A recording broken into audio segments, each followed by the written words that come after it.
2018 metais Klaipėdos miesto savivaldybės viešajai bibliotekai suteiktas vokiečių filosofo Imanuelio Kanto vardas.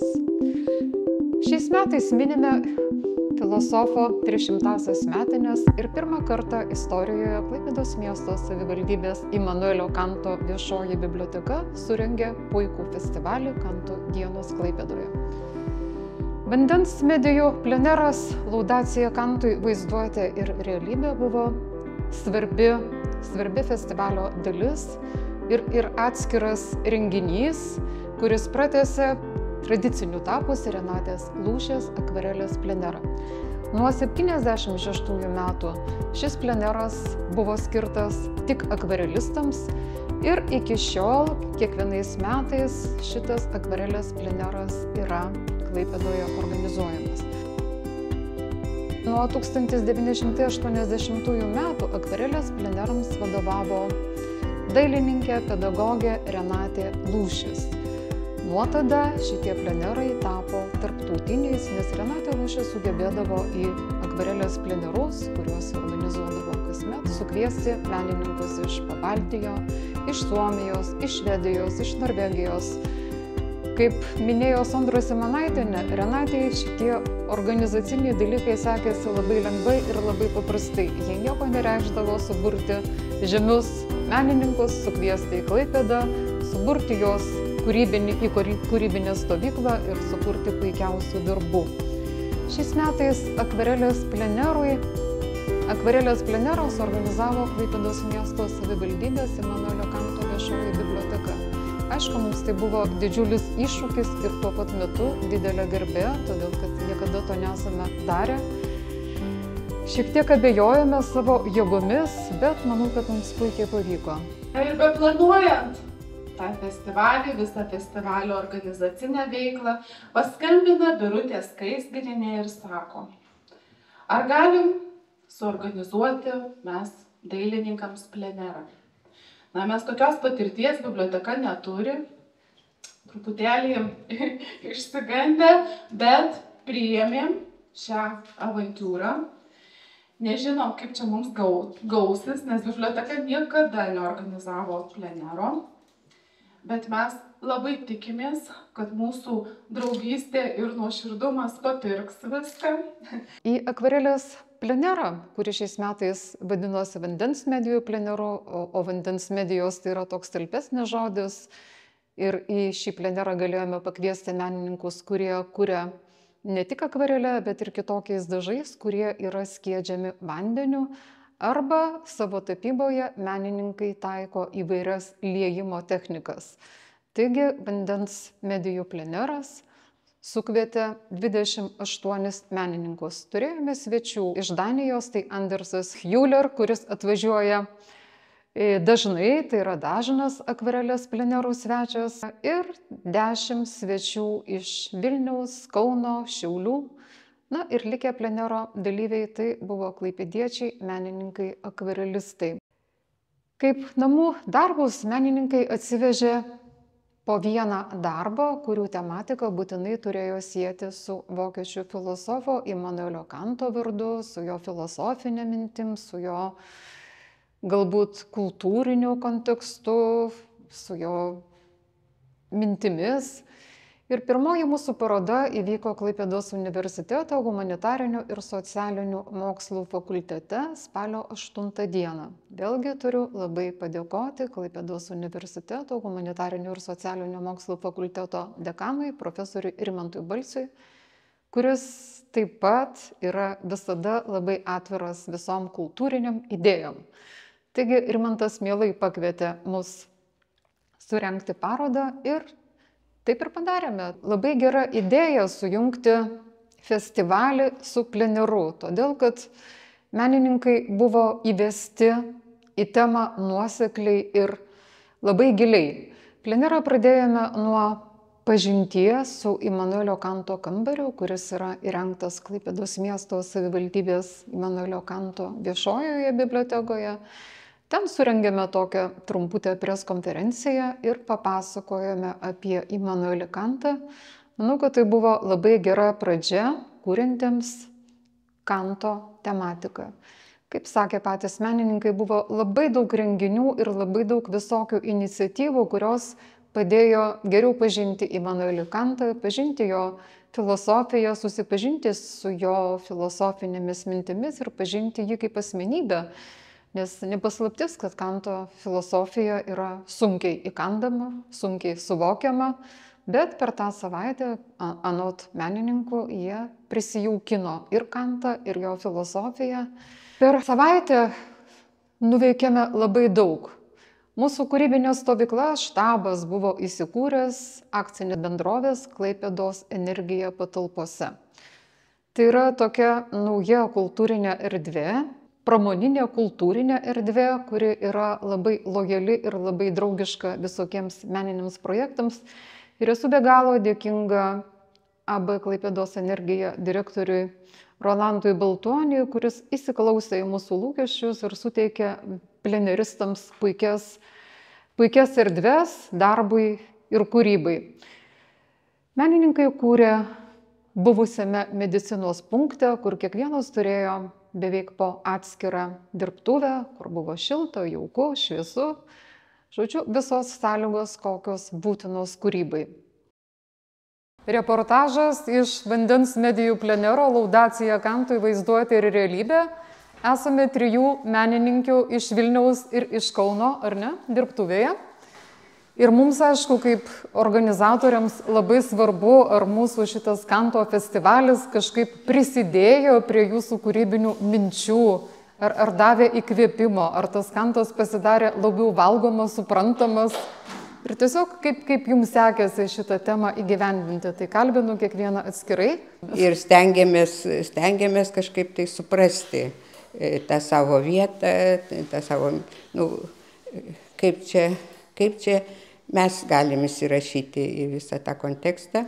Ir aišku, tas visas procesas yra įdomus, daug tokių kaip netikėtų susidūrimų, netikėtų kažkokiu tai atsiveria situacijų, apie Kantą daug, jau kaip ir primirštos tokios ir taip lyg nutolusios buvo mintis, o čia vėl viskas kažkaip aktualizuojasi ir ypatingai aktualizuojasi ir taip tiek pasakyčiau. Man kažkaip tai norėjusi gal vaikščioti po tos kaip Kantas vaikščiojo, taip ir aš. Aš Kionigsbergą, aišku, iš kažkokių tų senų, ne dabar restauruotų. Ir tie darbeliai, man atrodo, kažkas tai tokio įkvėpimo, gal kitiems bus noras pasivaikščioti po tą laikotarpį ir, žodžiu, jo visas literatūra, visi tie darbai, aš manau, kad architektūra visuomet įkvepia. Ant aušros stalo labai daug spalvotų laiškų, tai klausiu, ar čia rašėte laiškus Kantui, gal kilo tokių minčių tiesiog po visų mūsų Kanto konferencijų? Taip, čia konkrečiai šitoj vietoj yra citatos iš Kanto tekstų. Kiekviena kažkoks gabaliukas. Kantą iš tikrųjų, taip, jisai kažkada mes studijavom, dailės institute, kažką tai skaitėm, bet buvo labai graži proga prisiminti ir pasigilinti į Kantą, Kanto, reiškia, biografiją, istoriją ir tekstus be abejo. Ir labai tie, iš tikrųjų, gražūs, talpūs tekstai. Tai kažkokia dalis yra, tiesiog ėmiau tos tekstus, rašiau, žymėjausi, gal ne viskas perskaitoma. Dailės institute, kai mokiausi, ir dabar, aišku, aš rašau labai lėtai. Tai tekdavo daryti užrašus, kaip čia vyresni mes prisimenam, nes su tais vadovėliais ar dar kažkuo nelabai kas buvo. Tai ir kai aš pasiimdavau po to, kad pasimokyt, aš dalies tekstų tikrai neperskaitydavau, tekdavo skolintis iš kitų. Tai ten tokie neperskaitomi tekstai. Tai va iš to kažkokie perskaitomi, iš tikrųjų galima, gal ne visai viską, kaip sakiau, perskaityti, dalis tų neperskaitomų. Negaliu atsižavėti jūsų gražiais darbais, tai truputėlį irgi klausiu, kaip jums šitas Kanto vandens medijų pleneras ir kaip sekasi. Mane visada traukė būtent Prūsija, Klaipėda, Memel buvęs, čia jau mano senelis prūsas. Tai čia užtat jau kažkokia yra matyt tokia ir trauka. Ir aš tiesiog jau sužavėtas, jau čia jau eini tos gatvytės, tai čia iškart istoriškai čia jau viską atrodo. O šiaip tai man labai patinka architektūrinis peizažas ir šiaip gamtos peizažas. Ir, susijęs su Kanto, kada buvau Königsberge, ne taip seniai, ir ten pamačiau tą katedrą atstatytą ir šalia kapas, tai čia jau žinot, labai tokia čia jau yra nostalgija į tokia čia jau į tą architektūrą. Kiek teko man dalyvauti ir projektavime susijęs su gotika. Dabar tiesa net ir su neogotika ir taip čia jau, vienu žodžiu, viskas susiję pas mane su gamta, su architektūra. Ir tas mūsų vandens, tas pleneras mūsų šiemet vadinasi ne akvarelės pleneras, bet vandens medijų ir to vandens akvarelistų kūryboje iš tikrųjų yra nepaprastai daug ir man labai gražiai jūsų ta liejimo technika, tai gal truputėlį papasakokite, kaip gimsta jūsų darbai ir kiek tas Kantas prisideda prie šitos minties transformacijos. Tai iš tikrųjų šiemet turbūt mes visi nerealiai džiaugiamės tuo, kad dėka Kanto, kuris turbūt kažkaip transcendentiškai nusileido ir Birute jūsų asmenyje tiek praplėtė plenerą, kad turbūt net nebegalėtume ir tilpti į plenero rėmus. Gal net ir tas pavadinimas jau galėtų būti simpoziumas, sambūris, vien dėl to, kad tas, jeigu tiesioginis pleneras, tas tapimas atviram ore, tai mes čia turime tiek veiksmo, tiek veiklos, tiek prasmių paieškos. Iš tikrųjų, daugelis vakar dalyvavome ir konferencijoje, ir klausėm filosofų mintis. Iš vienos pusės ir mūsų darbai turbūt jau keliauja ne į tą išorinio grožio fiksavimą, bet į gylį. Mokslininkų pagalba ir jų palyginimais Kanto teorijų, Kanto frazių mes tiesiog galėjom pasijusti ir savimi, ir žmonėmis. Ir dar kas labai svarbu, šalia kūrybinės asmenybės, ne tik tai dailės, bet tiek surinkta poetų, rašytojų, kurie tikrai, man atrodo, suteikia mums tos kūrybinės laisvės. Tai jie parodė, kad galima kurti, interpretuoti Kantą ir su savo mintimis ir idėjomis. Valdemaras savo darbo vietoje, tai man nepaprastai įdomu visos šitos detalės, darbo įrankiai, dažai, tai Kantas ir jūsų kūryba ir kaip jūs galvojat, ar mūsų mintis sujungti festivalį Kanto dienos Klaipėdoje su vandens medijų pleneru Laudacija Kantui, ar yra sėkminga ir ar nėra tas procesas perkrautas ir ar davė įvedimas į Kanto filosofiją kažkokios prasmės jūsų kūrybiniai minčiai? Jūsų pradinė įvadinė dalis jau pačiame muziejuje, ne muziejuje, bet ir muziejuje, ir bibliotekoje, iš karto davė impulsų. Jau pristatinėjant, apžiūrint tą muziejinę ekspoziciją, kur yra labai nedidukė, paskiau nedidukės Kanto kambarys, paskiau mes konferencijos metu išgirdom, kad Vokietijoje visas tas muziejus yra, bet tas pirmasis įspūdis buvo būtent ten ir yra tas koncentratas. Giminės medis, kantomatas, laikrodis, išleistos knygos, na, tokia esencija. Na ir be to dailininkų mąstymas yra jisai kitoks negu filosofo. Kiekvienas vis tiek turi savo sferą ir tu negali čia per akimirką tapti filosofu ir tokiom kategorijom operuoti, bet dailininkas turi tą kitą, kitą raišką, vaizduotę ir vaizduotę, kai jungiasi su minties tokiais blyksniais, kurie iš šalies ateina, juos bandom sujungti. Gali būti visai abstraktus darbas irgi, kad žiūrovai, vien tau bus įdomu, žiūrovai gali būti neįdomu. Bet čia dar stengiamasi, kad būtų ir žiūrovas šiek tiek įtrauktas, tai bent jau mano darbė artefaktai egzistuoja. Artefaktai, kantomatas, laikrodis, man atrodo, daugybė iš mūsų laikrodėjame kaip motyvą. Na ir dar vėlgi kažkokios tokios grafinės vibracijos, jos atsirandančios, ten irgi grafiniu būdu jos padaromos. Protas turi vibracijas, vibruoja, jis nėra lygi lininė. Ir plastiniu būdu mes tuo bandom išspręsti per tą laiką. Tai čia vienas iš darbų, ten dar truputį kitas jau toks irgi kaip... Čiurlioniškas labai šitas. Toks taip, ten jisai su erdve ir dar toksai kaip pagrindas, toks tvirtas pagrindas, ant kurio kažkas stovi, ten yra svarstyklės, yra sveria. Irgi taip pat ten toks sekundininkas, yra dar laikrodžių nueita, dar pro kampuką išlenda katinas, toks laisvės simbolis, laisvos minties. Labai paradoksas katinas laisvos minties, kai mes pristatinėjot knygas, ten irgi viena jau buvo. Kanto katė, ta katė, aš savo kūriniuose dažnai naudoju katino motyvą įvairiose situacijose, jis dalyvauja. Tai šiuo atveju jis iš už kampo žiūri ir juokiasi.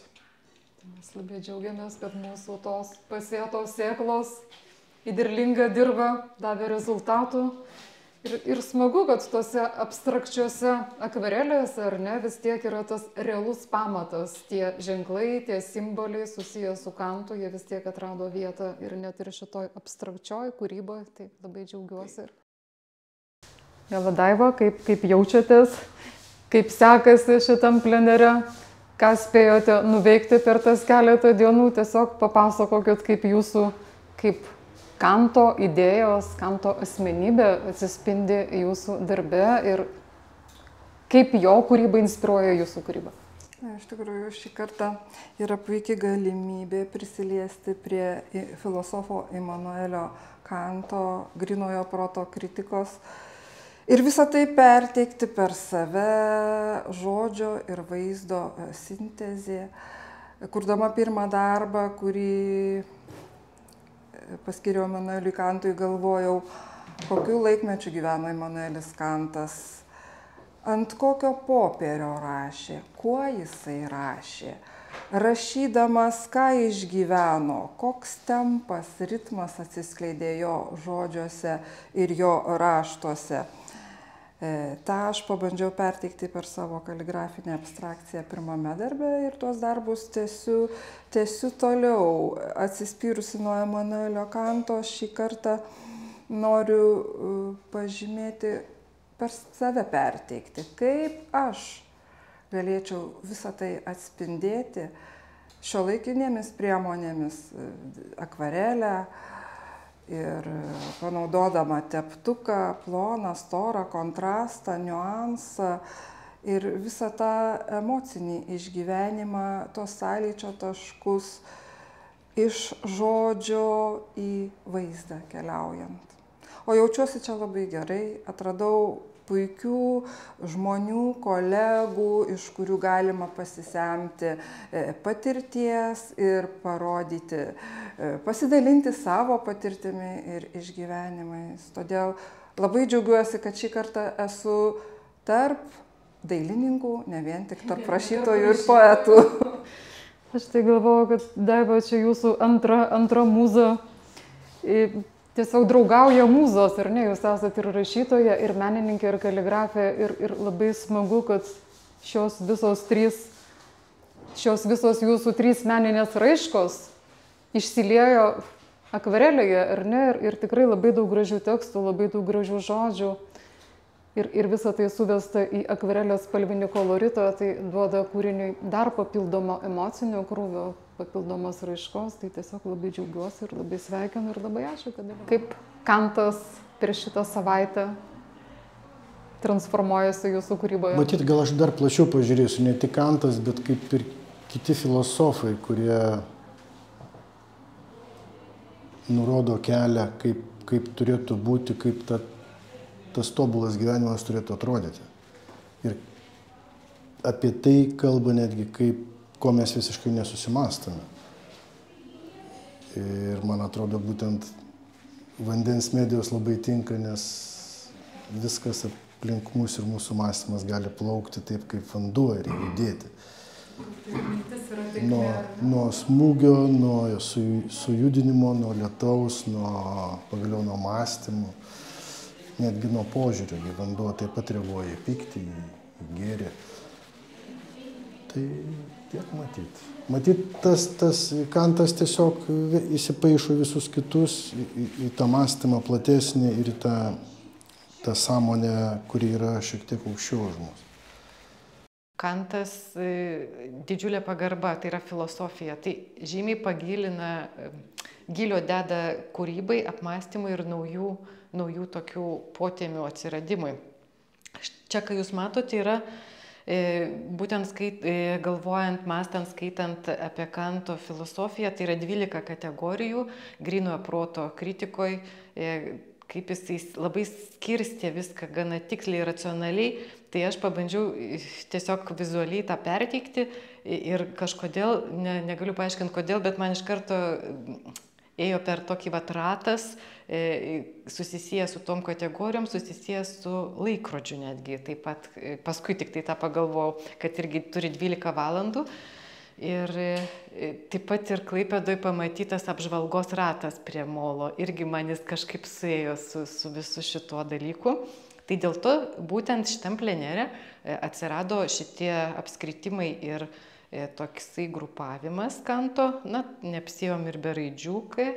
Ir taip pat kažkaip bandžiau suvokti tą jo abstraktumą ir tą mąstymą abstrakčiai.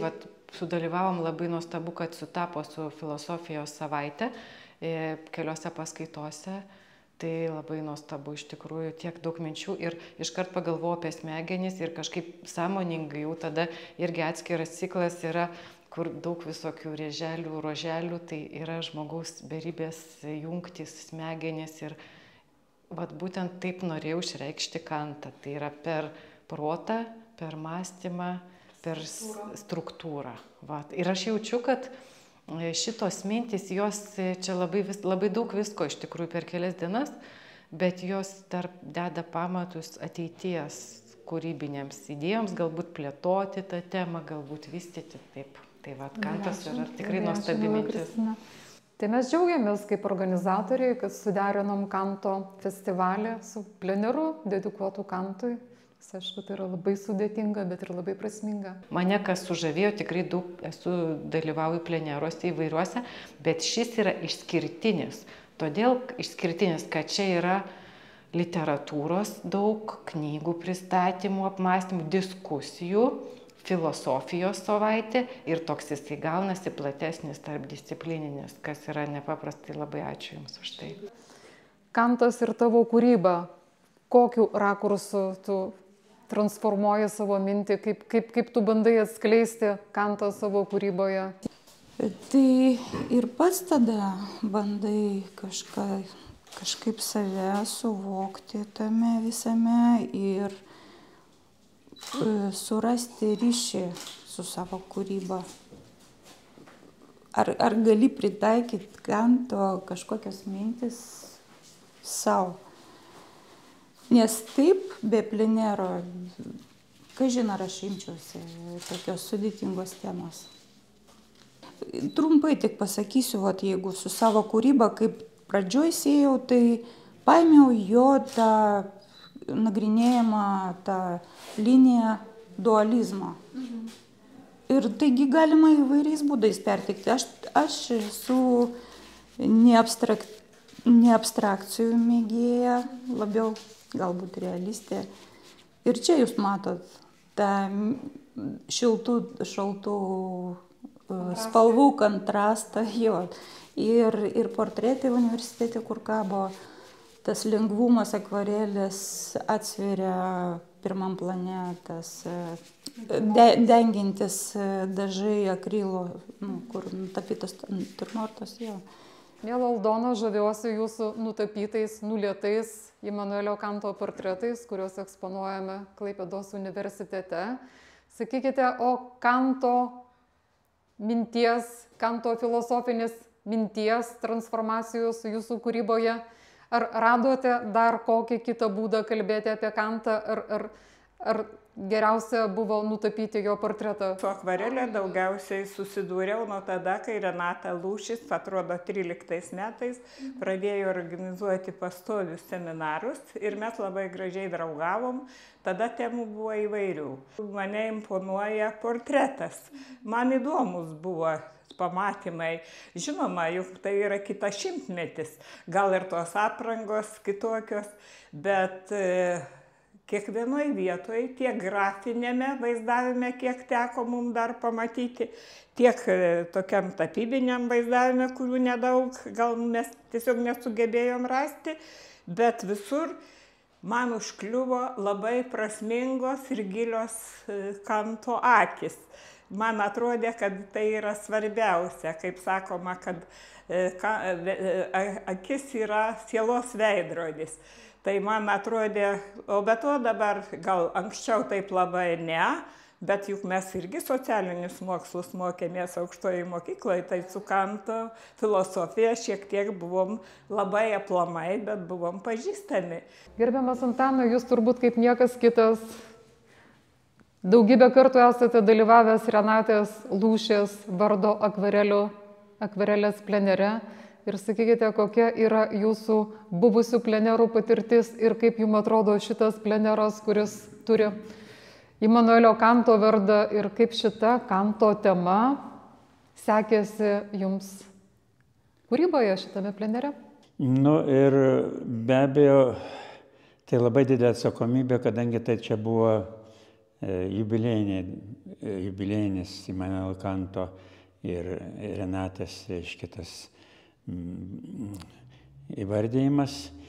Nu, ir aš pasistengiau, tuos darbelius ilgai dirbu, daugiasluoksnė akvarelė, ir manau, kad vienas Imanueliui Kantui dedikuotas labai tiesiogiai darbas, kitas per gamtą. Ir aš prisiminiau, aš taip pat ir kituose pleneruose, šiame 3 plenerai dalyvavau. Tai Nidoje pasakiau dar visiems kalbėdamas, kad vis dėlto Kantu, matyt, mes visas pasaulis vadovausimės dailininkai, nemanau, kad aš čia toks unikalus, bet vaizduotė, protas ir objektas ir dar ko gero tokių potekščių, tai yra patys tie elementai, kurie labai svarbus. Tiksliau pasakius, tai yra potekstės pateikimas kiekvienam individualiam individui, žmogui, reiškia išreikšti save ir kartu su visais tą santykį per tam tikrą paslaptį. Nu, per savo sugebėjimą mąstyti ir vaizduoti, improvizuoti, tiksliau pasakius galbūt. Čia aš improvizavau tą laikotarpį Prūsijos, liuteronų kultūros, ir ne tik liuteronų, bet tuo metu Mažosios Lietuvos, kada buvo didžiausias pasiekimas matyti, bet tas lyg nuskendo, bet lyg ir išplaukė. Tai mes ant to gyvenam ir čia toliau labiau tokia abstraguota dimensija, o pačioj tokias užuominas. Toks labai kultūriškai daugiasluoksnis paveikslas, ar ne? Pačioje matau krikštų siluetus, jo, ten yra tokie užuominos, tokie replikos, sakyčiau, nes negalima konkretizuoti, nes jeigu simboliais kalbi, turi būti labai apibendrintas ir ne visai konkrečiai daiktiškai suvoktas dalykas. Aš taip pat pateikiau tos darbus, kurie fakultete eksponuojama, yra 2 dimensijos, tai irgi tai yra liuteroniška ta tikėjimo per krikštus, eina viena dimensija ir labai aiškiai pakyla toliau per tą Prūsijos žemę, per Mažosios Lietuvos, per Pajūrio, per Kenigsbergo ir Pajūrio tą laikotarpį. Čia irgi galbūt netiesiogiai tas peizažinis dalykas, o ten du sujungti tokie gamtos momentas ir tas istorinis momentas. Ir tas dar antras mūsų tas laivelis, liktai toks etnografinis ir toks labai rimtas istoriškas, tačiau kai jis turėtų gyvybę, aš palendau po marias, į apačią, po to laiveliu ir pažiūrėjau per žuvis ir iš apačios, kad dar iki šiol egzistuoja ten ta nida, žuvis, kvapas ir žvejai ir tas laikotarpis ir atrodo ir vokiečių kultūra ir kartu tas vokiškas, reiškia, mentalitetas ir mūsų rytprūsių sąsajos, jo, reiškia, tos genealogijos šaknis čia įleistos ir žodžiais mūsų, vis tiek tai yra Kantas, ne tik mūsų, bet pasaulio, bet aišku, mums labiausiai pasididžiavimas, kad yra betarpiškumas didesnis negu kitų su Kantu, su filosofu didžioji mūsų. Tai va, tokia, žinoma, čia aš pakalbėjau galbūt per daug literatūriškai, aš nenorėčiau, kad suprastų taip jau, kaip aš kalbu, visiškai pažodžiui, nes menuose reikėtų, reiškia, kažkur tai, kad atrastų tą, ką nori galbūt kiti, o aš tik tai tokia, praskleidžiau paslaptį savo, kaip aš ko remiausi. Kalbinu plenero dalyvį, vandens medijų plenero dalyvį Gintarą Koncevičių, kuris man labiausiai primena Kantą. Ne tik savo šukuoseną, bet ir savo tvarką ir discipliną. Gintaras dirba tvarkingai, nustatytų laiku, ne 5 valandą ryto, kaip Kantas pradėdavo savo darbą, truputį vėliau, bet tiesiog ta disciplina tai mane žavi, todėl kad menininkam tai nėra labai būdinga, o Gintaras yra toks, todėl jo sukurti darbai plenero metu yra tikrai labai brandus. Yra proga pasitaikė, dabar pakvietėt sudalyvauti, tai savo mąstymu, ko aš galiu parodyti, kaip man atrodo, kaip aš suprantu tos taip ir reikia, tai ir yra svarbiausia. Filosofinius dalykus, nes tema yra, tai turi parodyti kažką, tai kaip tau ten atrodo. Tada leiskim, čia tai paprasta, čia ta katedra, mauzolėjus, čia tas, o ten yra, tipus smegenis ir atremimas, neatsimint kaip ten. Atrama gal. Atrama, Tai čia tokia taip kaip ranka, kaip koja, kad turi tvirtai stovėti ant pagrindo, kad veiktų tavo ir smegeninė. Turi turėti atramą kažkokio tokio pamatos. Jo, o ką, ten parodoje, kur yra, ten jau biški daugiau tų visokių filosofijų, kad jis jau taip plačiau, kad yra apriepęs visą žemę, viskas. Filosofinė mintis iš tikrųjų. Ir iš to karaliaučiaus eina šviesa. Ten čia galim vienaip matą, kitaip čia. Labai mielas šitas darbelis šiandien ir pabaigėt. Tai šiandien. Iš tikrųjų puikus. Kol išsiaiškinam tą užrašą. Wogenhaus. Bet čia yra gimimo vieta ar gyvenimo ten, tai jo. Gimimo vieta greičiausiai. Jo, tai. Ne, norėjau tokį kaip taip, jau ir tas pats namas atsispindi, jau yra ilgam, nes žemė pasidaro kaip atspindys, jau kaip vanduo atsispindi taip tas namas. Iš tikrųjų, tai jau visas tas gyvenimas toks kaip atspindys, nes praėjo 300 metų ir tie atspindžiai vis tiek jie atsikartoja ir mūsų gyvenimas, ir tie filosofiniai postulatai, jie po šiai dienai yra svarbus. Yra tekę jaunystėje, biškai jau kai užaugau, teka pasidomėti ir paskaityti. Tokia, yra sunkiai, jeigu visą gyvenimą tom nesidomi, bet susidurti teka o gyvenimo patirtis rodo, kad jeigu vadovaujasi atitinkamais dalykais, tai kaip ir padeda ir gyventi, ir darbuotis. Kaip sakot, nuo 5, tai aš keliuosiu dar anksčiau. Aš 3 keliuosi. Įdėkit daugiau, išvyniokit visą panoramą. Daugiau? Visą maksimaliai, nes buvo nutapytas 10 metrų paveikslas ir yra ta idėja. Jolanta savo kūrybą pristato 10 metrų ilgio akvarelinėme popieriuje. Kūrinį pamatysite rytoj per instaliacijų dieną, o šiandien noriu Jolantą pakalbinti apie kūrinio idėją ir papasakoti, kas čia vyksta. Kol kas matau kokoną. Kantui 300 metų, o mūsų 30. Ir šis kokonas bus išpakuotas šio festivalio eigoje. Na, čia yra, kaip matote, 10 metrų akvarelės popieriaus rulonas. Čia tiesiog pavyzdys, kaip menininkai dirba, daro performansus, tapo ir rengia įdomius visokius renginius.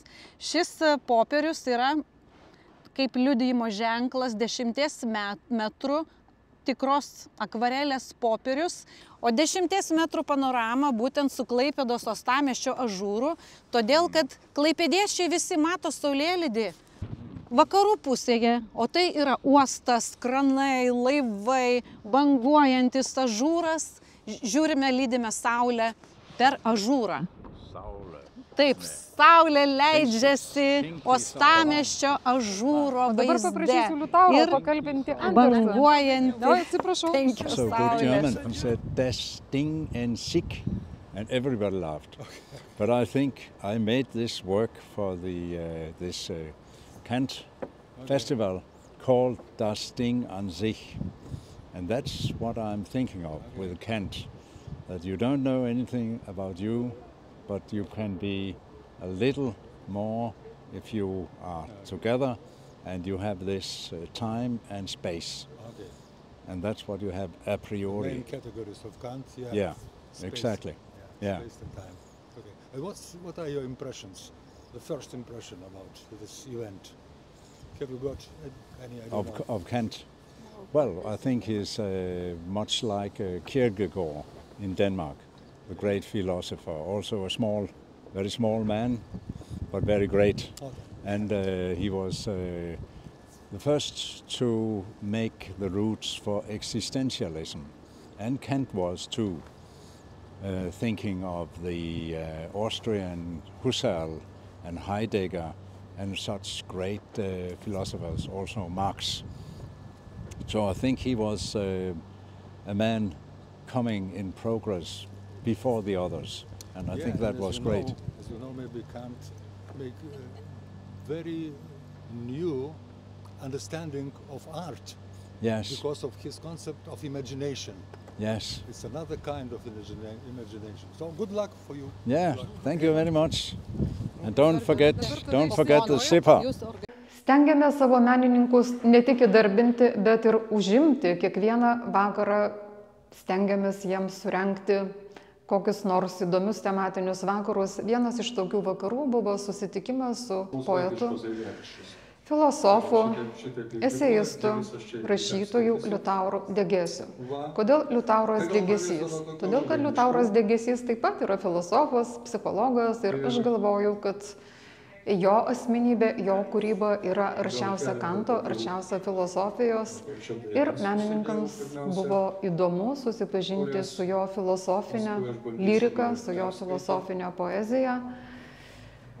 Taigi surengėm Liutauro Degėsio kūrybos vakarą, kuris vadinosi Lyrika virtusi dainomis.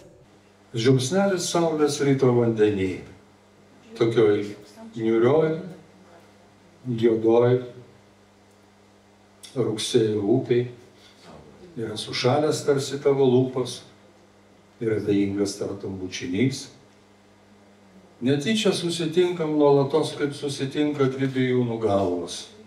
Ir mūsų rankos lyg vijokliai šaltos, ir akis nesišypso niekados.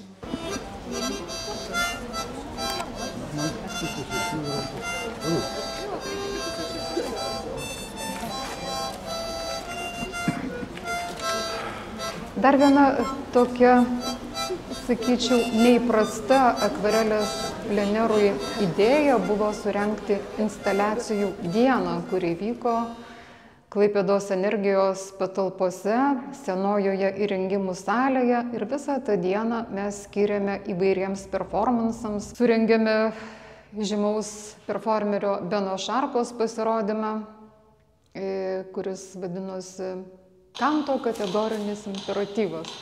Benas Šarka parengė specialų būtent šitam įvykiui, būtent šitam akvarelės plenerui ir Kanto dienų festivaliui sukūrė vaidinimą, kuris vadinosi Kanto moralinis imperatyvas. Svečiai buvo nustebinti ir sužavėti, todėl kad mes klaipėdiečiai puikiai žinome, ko galime tikėtis iš savo performerio Beno Šarkos, bet svečiai nelabai žinojo, ko tikėtis. Taigi tai jiems buvo ir staigmena, ir tam tikras atradimas ir pažintis su Beno Šarkos kūryba. Vardant švarios tautos ir jų palikuonių, kad šitas virusas nepersimestų į jūsų negimusius, gimusius ir mažamečius vaikus.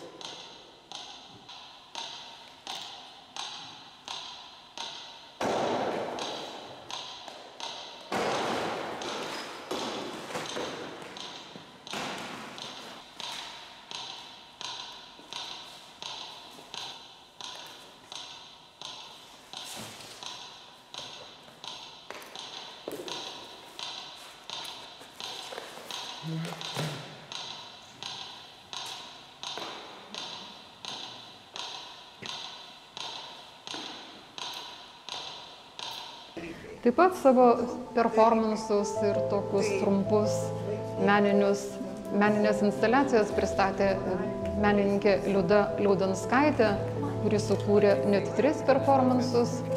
Jos ji sukūrė lauke, kieme, kur pakvietė menininkus, kur mes visi tapome tų pasirodymų dalyviais. Įdomų performansą sukūrė danų menininkas Anders Hjuler.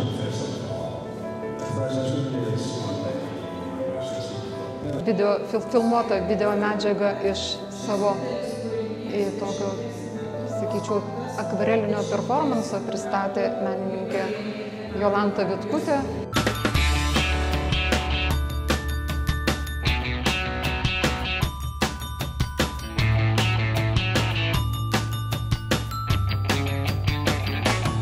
Žodžiu, šita visa diena buvo skirta tokiems keistiems dalykams, kurie atrodytų su akvarelės pleneru, su vandens medijų pleneru lyg ir neturi nieko bendro, bet menininkai labai gražiai tematiškai visą tai susiejo. Dar nepaminėjau Irinos Novokriščionovos atvežto video projekto, kurį jis sukūrė kartu su ukrainiečių menininkais. Šitas video filmas, video pristatymas vadinosi Vokiečių kalbos pamokos ir jos buvo pristatytos keliom kalbom - lietuvių, vokiečių kalba, švedų kalba, rusų kalba. Ir buvo galima pasižiūrėti tokį sukurtą videofilmą, kuris buvo tokios nedidelės trukmės, bet labai talpus savo metaforų kalba. Ir aišku, jo tematika buvo susijusi su Kanto filosofija. Praėjus plenerui pasikalbau su menininkais, kaip jie vertina šitą plenerą, tai sulaukiau tik teigiamų atsiliepimų, nes pažintis, tokia visapusiška pažintis su filosofu ir tematika, ir plenero tematika buvo labai naudinga, nes paprastai plenerai vyksta tiesiog, tai yra koks nors akvarelės pleneras, šis jau buvo 48. Paprastai plenerai neturi tematikos, menininkai tiesiog susirenka į kūrybinę stovyklą ir kuria. Šis pleneras buvo ypatingas tuo, kad jis buvo dedikuotas Immanueliui Kantui ir tai buvo nuostabu, nes tai šiek tiek apibrėžė tematiką, tam tikrą prasme truputėlį ir susiaurino, bet kita vertus suteikė tam tikrą kryptį ir tam tikrą prasmę, sakyčiau, gilią prasmę. Tai aš manau, kad šita tematika buvo labai naudinga, nes reikėtų pasižiūrėti kūrinius, kaip tos idėjos iš tikrųjų išsiskleidė menininkų darbuose. Nes kartais vizualinė raiška yra tokia net stipresnė ir ryškesnė negu žodinė raiška, nes per vaizdą kartais gali pasakyti daugiau, negu gali išreikšti žodžiais. O mes žinom, kad menininkai yra ne žodžio, vaizdo meistrai, taigi jų tapybinė raiška, kalbant apie Kantą, apie Kanto filosofiją, tai buvo būtent šita medija, kuri labiausia ir pasiteisino. Taip, o mes dabar dėkojame Imanuelio Kanto bibliotekai, dėkojame visiems šio festivalio rengėjams, o ypatingai Birutei Skaisgirienei, Meno bibliotekai, kad priglaudė mūsų akvarelistų 48 Renatės Lūšės vardo plenerą. 48. Mes dėkojame iš viso širdies. Dovanojame šuniuką.